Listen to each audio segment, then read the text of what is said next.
Hello friends, आज की इस वीडियो में हम बात करेंगे दुनिया के 7 अजूबों में से एक अजूबे के बारे में जिसका नाम है स्टैचू ऑफ लिबर्टी। दोस्तों, स्टैचू ऑफ लिबर्टी को आपने काफ़ी सारी हॉलीवुड मूवीज़ में भी देखा होगा और इसके बारे में किताबों में भी पढ़ा होगा। इस वीडियो में हम स्टैचू ऑफ लिबर्टी की हिस्ट्री के बारे में जानेंगे, साथ ही साथ जानेंगे कि यह कहाँ स्थित है और इसके अंदर क्या है और ये कैसे बना है। तो चलिए शुरू करते हैं यह वीडियो। दोस्तों, मेरा नाम है प्रिंस मनी और आप देख रहे हैं हमारा यूट्यूब चैनल टेक्निकल गाड़ी वाला।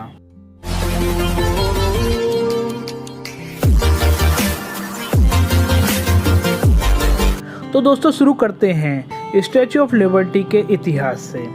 स्टैचू ऑफ लिबर्टी को सिंबल ऑफ फ्रीडम यानी कि स्वतंत्रता का प्रतीक भी माना जाता है। स्टैचू के राइट हैंड में टॉर्च है और लेफ्ट हैंड में एक टैबलेट है जिस पर अमेरिका के स्वतंत्रता दिवस का डेट लिखी हुई है जो कि रोमन भाषा में है। स्टैचू के पैरों में टूटी हुई बेड़ियां हैं जो कि गुलामी की समाप्ति को दर्शाती हैं। इस स्टैचू का original name liberty enlightening the world था, बट अब इसे स्टैचू ऑफ लिबर्टी के नाम से जाना जाता है। दोस्तों, 1886 में जब फ्रांस ने अमेरिका को आज़ाद घोषित किया तो स्टैचू ऑफ लिबर्टी को फ्रांस के लोगों द्वारा अमेरिका को गिफ्ट किया गया था। स्टैचू ऑफ लिबर्टी कॉपर का बना है, इसलिए जब यह बना था तो इसका कलर कॉपर के जैसा था, परंतु हवा और बारिश के कारण इसका कलर 20 सालों में ही चेंज हो गया और अब यह ग्रीन कलर का नज़र आता है। अगर हम मैप में यूरोप को जूम इन करें तो यहाँ पर है फ्रांस और समुद्र पार करने के बाद यहाँ पर है America. Statue of liberty exactly यहाँ पर है, ईस्ट तट पर। अगर यहाँ पर जूम इन करें तो यहाँ पर है न्यूयॉर्क और यहाँ पर है न्यू जर्सी। दोनों स्टेट्स के बीच में है अपर बे जो कि एक खाड़ी है। स्टैचू ऑफ लिबर्टी यहाँ है लिबर्टी आइलैंड पर। यहाँ पर है न्यूयॉर्क हार्बर। लिबर्टी आइलैंड के राइट में है मैनहट्टन और गवर्नर्स आइलैंड और पास ही में है एलिस आइलैंड। यह स्टैचू 46 मीटर लंबा है। अगर इसे ग्राउंड से मापा जाए तो यह 136 मीटर लंबा है और आसान भाषा में कहा जाए तो लगभग यह 20 मंजिला इमारत ऊंचा है। इस स्टैचू का पैर का अंगूठा ही एक सामान्य व्यक्ति के बराबर है। जब इसे 1886 में बनाया गया था तो यह दुनिया का सबसे ऊंचा स्टैचू था, परंतु अब दुनिया का सबसे ऊंचा स्टैचू हमारे देश में है, स्टैचू ऑफ यूनिटी। दोस्तों, अगर आप चाहते हैं कि स्टैचू ऑफ यूनिटी के ऊपर भी हम एक वीडियो बनाएं तो हमें कमेंट बॉक्स पर लिखकर ज़रूर बताएं। इस स्टैचू को 2.4 mm की कॉपर की शीट से बनाया हुआ है। क्योंकि यह स्टैचू बहुत बड़ा है इसलिए इसे टुकड़ों में बनाया गया था। इसे फ्रांस के मूर्तिकार फ्रेडरिक अगस्त बर्टोल्डी ने डिज़ाइन किया था। सबसे पहले उसने क्ले से 1.2 मीटर ऊंचा स्टैचू बनाया। अगला स्टैचू उसने 2.4 मीटर ऊंचा बनाया जो कि प्लास्टिक से बना था। उसके बाद तीसरे स्टैचू को बनाया गया जो कि ओरिजिनल स्टैचू का 1/4 था। इन 3 स्टैचू को बनाने के बाद इतनी परफेक्शन आ गई थी कि जब ओरिजिनल स्टैचू बनाया गया तो वो बहुत ही शानदार बना। दोस्तों, जैसा कि मैंने आपको बताया, ओरिजिनल स्टैचू को कॉपर शीट से बनाया गया था। इस मेथड को रिपाउज कहा जाता है। मेथड में सबसे पहले लकड़ी के माउल्ड्स बनाए गए। उन माउल्ड्स के अंदर कॉपर शीट को रखकर हैमर से शेप दी गई। उसके बाद कॉपर शीट में सपोर्ट के लिए स्ट्रैप लगाई गई और इसी तरीके से बाकी पीसों को भी तैयार किया गया। इन पीसों को आपस में जोड़कर देखा गया और पाया कि यह पीसेस इतने मजबूत नहीं है कि स्टैचू का वजन सहन कर सकें। इसलिए स्टैचू के लिए एक सपोर्टिंग स्ट्रक्चर बनाया गया जिसको डिज़ाइन किया गस्टेव आइफल ने। गस्टेव आइफल ने कुछ सालों बाद फ्रांस में आइफल टावर को भी डिज़ाइन किया था। स्टैचू के सपोर्टिंग स्ट्रक्चर को आयरन से बनाया गया था। उसके बाद सपोर्टिंग स्ट्रक्चर में आयरन बार से सपोर्टिंग आर्म्स बनाई गई।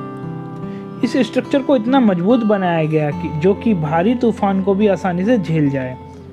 जब स्ट्रक्चर तैयार हो गया तो इसमें 350 कॉपर पीसेस को जोड़कर स्टैचू को बनाया गया। इसको फ्रांस में बनाया गया था और इसे बनाने में 10 साल लगे।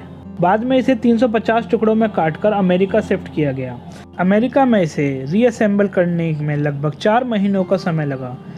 अमेरिका में लिबर्टी आइलैंड के ऊपर पेडेस्ट्रियल का निर्माण हुआ। पेडेस्ट्रियल यानी कि स्टैचू का बेस, जिसका सारा खर्च अमेरिका ने उठाया। पेडेस्ट्रियल के ऊपर ही स्टैचू को रीअसेंबल किया गया था। फाइनल स्टैचू 1886 में बनकर तैयार हो गया।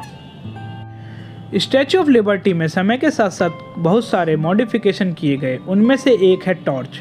इसकी टॉर्च डैमेज हो गई थी और वाटर लीकेज की प्रॉब्लम शुरू हो गई थी, सो इसे 1980 में रिप्लेस कर दिया गया। ओरिजिनल टॉर्च को पेडेस्ट्रियल के अंदर डिस्प्ले में रखा गया था, परंतु न्यू म्यूजियम बनने के बाद पेडेस्ट्रियल से टॉर्च को शिफ्ट करके न्यू म्यूजियम में रख दिया गया। अब बात करते हैं स्टैचू ऑफ लिबर्टी को विजिट कैसे करें। लिबर्टी आइलैंड जाने के लिए आपको फेरी या बोट का इस्तेमाल करना पड़ेगा, जो कि आपको मिलेगी Liberty State Park, New Jersey और the Battery southern tip of Manhattan. यह बोट 15 से 30 मिनट लेगी आपको लिबर्टी आइलैंड पहुंचाने के लिए। लिबर्टी आइलैंड 15 एकड़ में फैला हुआ है। इस आइलैंड पर फ्लैग पोल प्लाजा है, यहाँ पर इंफॉर्मेशन सेंटर है, यहाँ पर कैफ़े है और गिफ्ट शॉप्स भी हैं। इस आइलैंड पर स्टैचू ऑफ लिबर्टी म्यूजियम भी है, जो कि 2019 में बनाया गया था। इन गलियारों से पैदल चलकर फ्लैग पोल प्लाजा से स्टैचू की तरफ जाया जाता है।